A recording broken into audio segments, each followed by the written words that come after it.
Assalamualaikum warahmatullahi wabarakatuh. Assalamualaikum warahmatullahi wabarakatuh.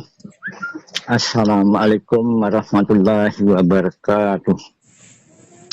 Pidato Presiden yang ke-8 untuk mengikis habis kebodohan dan keterbelakangan. Siapa Presiden yang ke-8 itu? Siapa yang memiliki 8 sifat itu? Presiden yang ke-8.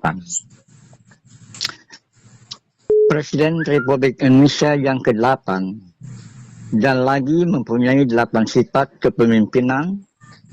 8 sifat kepemimpinan itu tercermin sebagai berikut. 1. Sifat matahari. 2. Sifat bulan. 3. Sifat yang sama di atas.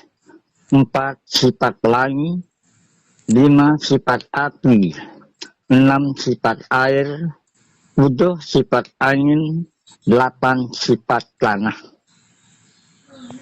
Presiden yang ke-8 wajib menjalankan 8 sifat tersebut di atas demi keamanan agama, bangsa, dan negara dalam negara Pancasila dan negara hukum. Presiden yang ke-8 tidak ahli menghafal Al-Quran, tetapi ahli menjadi juru selamat pertarungan menuju surga, bukan pertarungan menuju neraka.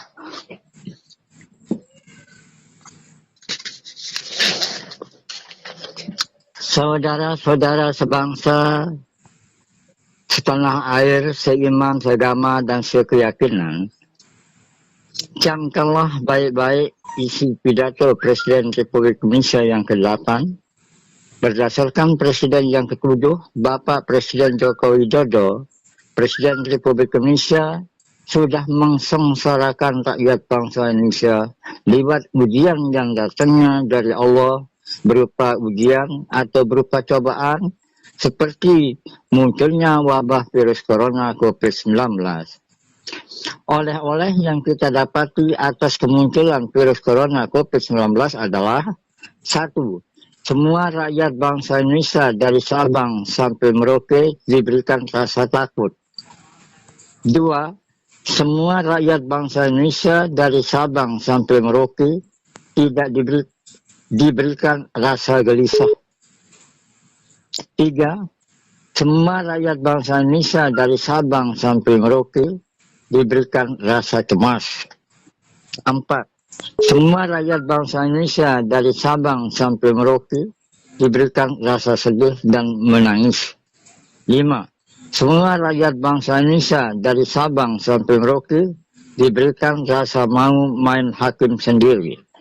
6. Semua rakyat bangsa Indonesia dari Sabang sampai Merauke diberikan rasa mau menang sendiri. 7. Semua rakyat bangsa Indonesia dari Sabang sampai Merauke diberikan rasa mau dijajah. 8. Semua rakyat bangsa Indonesia dari Sabang sampai Merauke diberikan rasa mau diperbodoh. Saudara-saudara sebangsa dan setanah air, seiman dan seagama serta sekeyakinan, apabila ke-8 tersebut di atas akan dijadikan penyakit-penyakit kuman-kuman dajjal yang datangnya dari Allah lewat negeri Cina, lewat negeri komunis yang muncul pertama kali di negeri Cina atau negeri komunis pada tahun 2019 yang menggoyang negeri Cina dan negeri komunis pertama kali, bahkan penduduk negeri Cina dan negeri komunis mau pindah ke Indonesia karena virus yang muncul di negeri Cina dan negeri komunis sangat membahayakan penduduknya. Kedua negeri tersebut karena banyaknya penduduk Cina pindah ke Indonesia, Indonesia ikut digoyang. Bahkan rahmatan lil alamin ikut juga digoyang. Jadi virus corona COVID-19 semakin membawa korban banyak yang tidak memandang bulu dan kulit. Bahkan 2 kali muncul virus corona baru. saudara-saudara sebangsa dan setanah air, seiman dan seagama, serta sekeyakinan. Virus Corona COVID-19 belum sirna di bumi pertiwi ini. Bahkan timbul lagi virus yang baru yang bernama virus varian Delta yang berasal dari India. Bahkan virus baru ini apakah sudah banyak makan korban juga atau tidak, sudah jelas sudah banyak bukti dan kenyataannya memakan korban, apalagi dengan kedatangan virus corona yang lebih aneh yang bernama Omicron. Dari mana datangnya virus corona yang lebih canggih ini? Virus corona COVID-19 dan virus corona varian Delta dan virus corona Omicron, kesemua virus ini sangat membahayakan umat dunia akhir zaman. Kalau Al-Mahdi, Imam Mahdi tidak menjalankan pembeatan Presiden yang ke-7, Bapak Joko Widodo, virus corona tidak akan bisa sirna di bumi pertiwi ini. Bahkan tidak bisa sirna juga di rahmatan lil alamin. Karena ketiga virus ini dijadikan sandiwara bisnis dari ujung bumi sampai ujung langit. Apa kata Presiden Soekarno? Hidup ini bagikan panggung sandiwara. Kalau tidak ada sandiwara, Indonesia sepi mimit, sepi kutu. Kenapa pada saat kemunculan virus lama maupun virus baru yang bernama virus COVID-19 dan virus varian Delta dan virus yang lebih canggih, virus baru seperti yang tersebar sekarang ini yang bernama virus Omicron, sampai muncul virus baru yang lebih berbahaya, Bapak Wakil Presiden Haji Ma'ruf Amin tidak pernah muncul dalam pidatonya membahas apa yang dihadapi oleh bangsa Indonesia. Padahal dia ulama warisatul anbiya, ulama yang betul-betul memikirkan nasib dirinya dan nasib umatnya. Al-Mahdi, Imam Mahdi mengajukan pertanyaan kepada rahmatan lil alamin. Termasuk ulama apa, Bapak Wakil Presiden Joko Widodo? Apakah betul-betul ulama warasatul anbiya? Atau ulama yang memikirkan nasib dirinya dan memikirkan nasib umatnya? Apakah ulama su, Bapak Wakil Presiden? Jika Presiden Joko Widodo termasuk ulama diam itu emas, berbicara itu perak. Saudara-saudara sebangsa dan setanah air, seiman dan seagama serta sekeyakinan. Seharusnya Presiden yang ke-7 Bapak Joko Widodo diharuskan untuk selalu memikirkan nasib agama, bangsa, dan negara lewat 8 jalur pemerataan seperti 1. Sandang, 2. Pangan, 3. Papan, 4. Pendidikan, 5. Kesosialan, 6. Kesehatan, 7. Keamanan, 8. Keadilan dan keimanan. Apabila ke-8 jalur pemerataan tidak diterapkan oleh Presiden yang ke-7, Bapak Joko Widodo, Indonesia tidak akan bisa berbuah jadinya. Sesuai dengan kata Soekarno, Indonesia berkembang cuma kembang-kembangnya saja. Apalagi mengisi kemerdekaan. Mengisi kemerdekaan tidak semudah membalik telapak tangan. Membutuhkan perjuangan, bahkan pengorbanan, dan semangat ingin menyelamatkan NKRI, Negara Kesatuan Republik Indonesia yang kita cintai ini. Apa yang kita tancapkan pada Presiden Republik Indonesia yang ke-8 untuk membangun umat dunia akhir zaman, terutama pada zaman virus corona COVID-19, cinta dunia takut mati, cinta akhirat takut kebenaran. Yang kita tancapkan pada Presiden yang ke-7 dan yang ke-8 adalah hasil kerjasama dengan Nabi Isa Al-Masih. Jadi pada zaman virus corona COVID-19 sampai dengan virus barunya, Al-Mahdi, Imam Mahdi mengadakannya sama dengan Nabi Isa, mengadakan kerjasama dengan Nabi Isa Al-Masih. Hasil kerjasama saya satukan lewat pembaiatan umat dunia akhir zaman dengan jalan pendidikan Al-Mahdi, Imam Mahdi. Saudara-saudara sebangsa dan setanah air, seiman dan seagama serta sekeyakinan.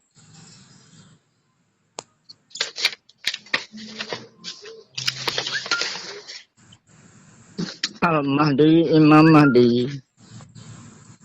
mengadakan kerjasama dengan Al-Masih Nabi Isa dengan ikhlas atas perintah Allah dan Rasulnya lewat 1 hijab, 2 tabir, 3 mimpi, 4 ilham, 5 wahyu, 6 hidayah.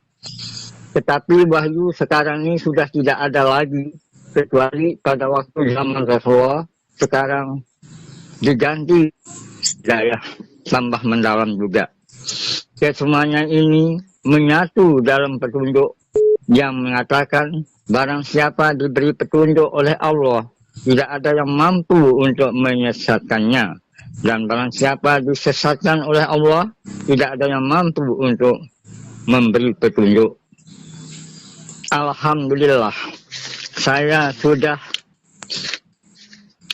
sudah mulai kerjasama dengan Nabi Isa Al-Masih, salah satu Rasul Allah yang dirahasiakan oleh non-Muslim, yaitu Nabi Isa Al-Masih, nabinya, salah satu guru selamat yang mampu melawan Dajjal dengan Al-Mahdi, Imam Mahdi. Kalau tidak mampu melawan Dajjal, kedua kekasih Allah ini, Al-Mahdi, Imam Mahdi dengan Al-Masih Nabi Isa, apa sebenarnya arti daripada Isa? Arti daripada Isa, isi kerjasama Al-Mahdi dengan Nabi Isa adalah 1. Bagaimana memanusiakan manusia, bukan membinatangkan manusia. 2. Bagaimana memanusiakan manusia Pancasila, bukan membinatangkan manusia Pancasila. 3. Bagaimana memanusiakan manusia Al-Qur'ani, bukan membinatangkan manusia Al-Qur'ani. 4. Bagaimana memanusiakan manusia purnama, bukan membinatangkan manusia purnama. 5. Bagaimana memanusiakan manusia bulan purnama, bukan membinatangkan manusia bulan purnama. Cara memanusiakan manusia yang kelima tersebut di atas, menurut Al-Mahdi, Imam Mahdi, dan menurut Al-Mahdi, Nabi Isa Al-Masih, lewat pembaiatan umat dunia akhir zaman, dan lewat pembangunan akhlak yang baik lagi mulia, menurut tuntunan Rasulullah Sallallahu Alaihi Wasallam. Saudara-saudara sebangsa dan setanah air, seiman dan seagama serta sekeyakinan. Bagaimana kerjasama Al-Mahdi, Imam Mahdi dengan Al-Masih Nabi Isa dalam membangun umat dunia akhir zaman? Pertama, Al-Mahdi, Imam Mahdi mengadakan kerjasama dengan Nabi Isa Al-Masih, kerjasama untuk mengadakan pembaiatan umat dunia akhir zaman. Kerjasama saya melalui gaib, karena Al-Mahdi, Imam Mahdi, dan Nabi Isa Al-Masih yang mampu melawan Dajjal pada dunia akhir zaman nanti. Kedua, Al-Mahdi, Imam Mahdi akan menerapkan suri teladan Rasulullah SAW kerjasama dengan Al-Mahdi dan Nabi Isa Al-Masih dalam membangun umat dunia akhir zaman. Menerapkan suri teladan Rasulullah sebagai Nabi yang terakhir yang meninggalkan tinggal landasnya kepada umat akhir zaman, umatnya supaya tidak tersesat. 1. Al-Quran dan 2. Al-Hadis. Kedua pedoman ini mampu menyelamatkan umat sampai hari kiamat. Dan semua umat Rasul wajib mengikuti kedua pedoman tersebut di atas. Dan wajib diikuti suri teladan Rasulullah. 1. Bagaimana akhlak pribadi. 2. Bagaimana akhlak dalam berkeluarga. 3. Bagaimana akhlak dalam bertetangga. 4. Bagaimana akhlak dalam bermasyarakat. 5. Bagaimana akhlak dalam beragama. 6. Bagaimana akhlak dalam berbangsa. 7. Bagaimana akhlak dalam bernegara. Demikianlah penyampaian amanat pidato Presiden yang ke-8 yang mempunyai 8 sifat. Penyusun penulis Wali Gempa Bumi Nagasaki Banyumas Gunung Rinjani Permi Sahrin.